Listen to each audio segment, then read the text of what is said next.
বাবা মানুষ সর্বশ্রেষ্ঠ সেরা জীব।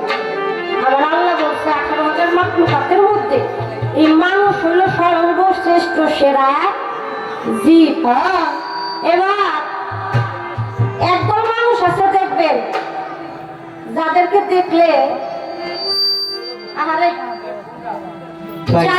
দেখলে এদের পাশ দিয়ে হাঁটতেও ইচ্ছা করে না, এদের পাশে বসতেও ইচ্ছা করে না, আছে না? হ্যাঁ নাকি নাই? আছে। একদল মানুষ আছে যাদেরকে দেখলে পাশ দিয়ে হাঁটতেও ইচ্ছা করে না, তাদের পাশে বসতে ইচ্ছা করে না। আবার একদল মানুষ আছে যাদের কাছে দেখলে মনে হয় না জানি আমার কত চেনা, না জানি এই মানুষটার মুখের মধ্যে কত মধু আছে, না জানি এই মানুষটার পাশে বসলে কতটা শান্তি লাগে। বিষয়টা হইল লক্ষ্য করে দেখেন গ্রামগঞ্জের আমার মায়েরা এক পুষ্কুনির পানি দিয়ে আমাকে খাওয়ায়, আর এক পুষ্কুনির পানি দিয়ে পানিও খরচ করে না, ওটা দিয়ে অ্যালার্জি লাগতে পারে। এক পুষ্কুনির পানি খাইতেছি আর এক পুষ্কুনির পানি দিয়ে পানি খরচ করতেও ভয় লাগে যদি অ্যালার্জি লাগে। আবার আল্লাহ কয় আমি মানুষকে সর্বশ্রেষ্ঠ সেরা জীব করছি, কিন্তু এর মধ্যে একটা নেগেটিভ আর পজিটিভ করে দিচ্ছি। কিভাবে? যেই ব্যক্তি আমার জাতের সাথে মিশে যায়, যেই ব্যক্তি আমার জাতের সাথে লয় হয়ে যায়, আমি আল্লাহ তার কাছে বাধা পড়ে যাই, তার অধীন হয়ে যায়। আর যদি কম আমি আমার এটা আমার ওটা আমার, তাইলে তুমি আল্লাহরে পাইলা না। উনি গান করছে খোদারে চিনবি যদি মানুষ ধর। এই যে মানুষের মধ্যে একটা ভাগ আপনি করলেন, আবার বললেন আরস কুশিল হোপলবে এই মানুষের মধ্যেই, তার মানে বোঝা গেল কোনো কিছু মানুষের বাইরে নাই। চমৎকার ভাবে পাঞ্জাতনকে একটা সালাম দিছে, বুঝে না? চমৎকার ভাবে পাঞ্জাতনকে একটা সালাম দিছে, মুখস্থ ভাবে দিছে, আবার গানের মধ্যেও দিছে। আমার জানার বিষয় সমস্ত কিছু যদি এই পাঞ্জাতনের মধ্যেই থাকে, দেহের মধ্যেই থাকে, আর কি অজুতের মধ্যেই থাকে, আরো সুশীল হতো তাহলে পাঞ্জাতন আছে। এই পাঞ্জাতন এই দেহের মধ্যে কোথায় আছে? খালি এইটা না, ওই যে আগুন পানি বাতাস মাটি নূর ধরায় ধরায় দিবেন এটা হইব না। জাগ্রত আছে, একটা চিহ্ন আছে, এই চিহ্নগুলো দেখাই দিবেন যে এটার মধ্যে অমুক, এটার মধ্যে অমুক, এটার মধ্যে অমুক। আর যদি না দেখেন তাহলে এই গান কে গাইছেন এর জবাব।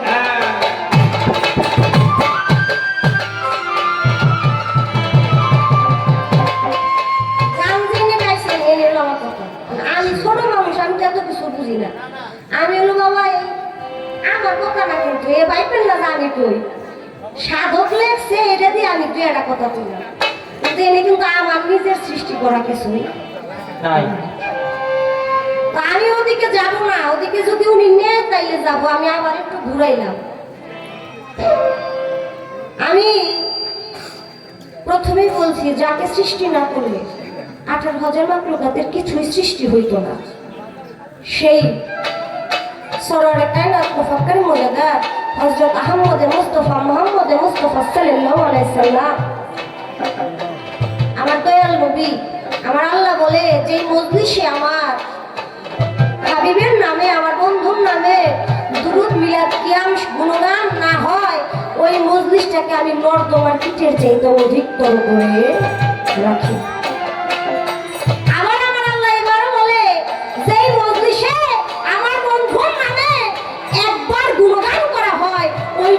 আমি আল্লাহ স্বয়ং নিজে হাজির হই। আমি সেই দিকটাকে লক্ষ্য করে, যেহেতু আমি আপনাদের মধ্যে সে একবারই নতুন মানুষ, আমার পক্ষে তো বাবা ওইভাবে আপনারা কেমন গান শুনেন এটা আমার পক্ষে বোঝা একটু ভার হয়ে যায়। তাই আমার মিয়া ভাই যেদিকে নিবে সেদিকে যাব। আগে আমার নবীজির শানের উপরে একটা ছোট করে যাবে।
Gracias.